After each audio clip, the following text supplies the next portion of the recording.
Hello दोस्तों, स्वागत है आप सभी का। दोस्तों, अगर किसी के पास भाषा न हो तो क्या होगा?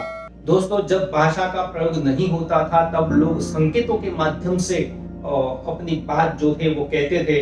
जैसे कोई प्रतीक होते थे, आज भी प्रतीकों का उपयोग होता है, किंतु अब भाषा जब आ गई है तब भाषा के माध्यम से हम अपने विचार की अभिव्यक्ति जो है वो कर सकते हैं।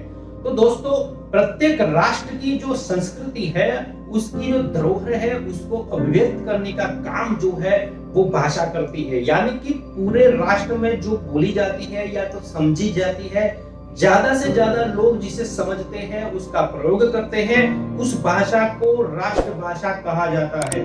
दोस्तों, आपको मैं अगर एक प्रश्न पूछूं कि भारत की राष्ट्रभाषा कौन सी है या क्या है, तो आप लोग कहेंगे हिंदी।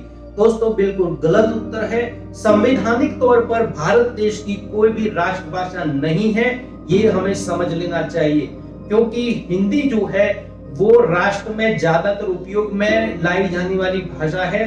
उसको 61 या हिंदी को 60% से ज्यादा लोग जो है वो समझते हैं, उसका उपयोग भी करते हैं, इसीलिए उसे राष्ट्रभाषा कहा जाता है। किंतु ऑफिशियली तौर पर वो राष्ट्रभाषा नहीं है। हिंदी जो है वो राजभाषा है। तो अब हम समझते हैं कि राजभाषा तो क्या होती है। तो राजभाषा यानी कि राज्य के कामकाज में उपयोग लाई जाने वाली भाषा, जिसके माध्यम से प्रशासन का राज्यों का संघ के साथ, इस प्रकार से केंद्र का राज्यों के साथ जो संपर्क है या कामकाज है, वो राजभाषा के माध्यम से चलता है। तो हिंदी जो है वो राजभाषा है, राष्ट्रभाषा नहीं है। राष्ट्रभाषा हम उसे स्वीकार करते हैं, ठीक है। तो एक बात यहाँ पर समझ लेनी चाहिए कि राष्ट्रभाषा जो है वो राष्ट्र की अभिव्यक्ति करती है, उसका दायरा ज्यादा होता है और वो अंतरराष्ट्रीय स्तर पर भी उसका उपयोग हो सकता है। राजभाषा जो है वो देश में प्रयोग लाई जाने वाली भाषा है, जो राज्यों में या सरकारी कामकाज के उपयोग की भाषा जो है।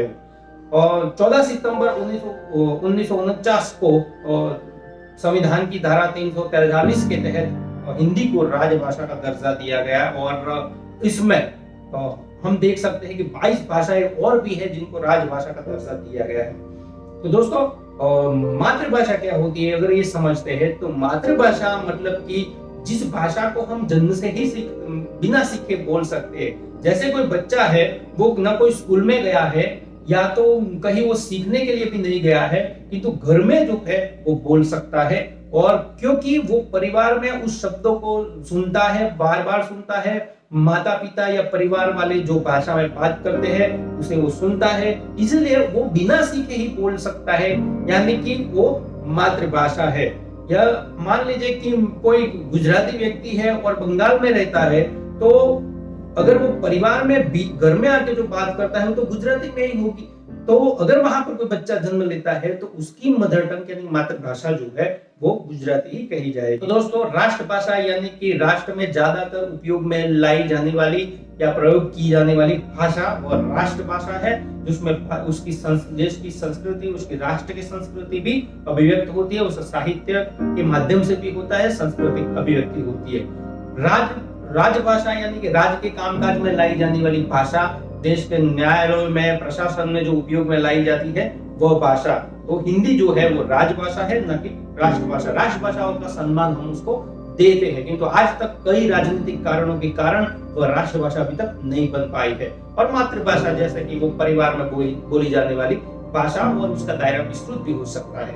तो दोस्तों, इस प्रकार से राष्ट्रभाषा, मातृभाषा और राजभाषा तीनों का भेद जो है वो इस प्रकार से होता है। धन्यवाद। तो दोस्तों, अगर आपको ये इंफॉर्मेशन अच्छी लगती है तो सब्सक्राइब जरूर कर दें, बेल आइकन को जरूर प्रेस कर दें और आने वाली ऐसी इंफॉर्मेशन के लिए इसको शेयर और लाइक जरूर करें। Thank you.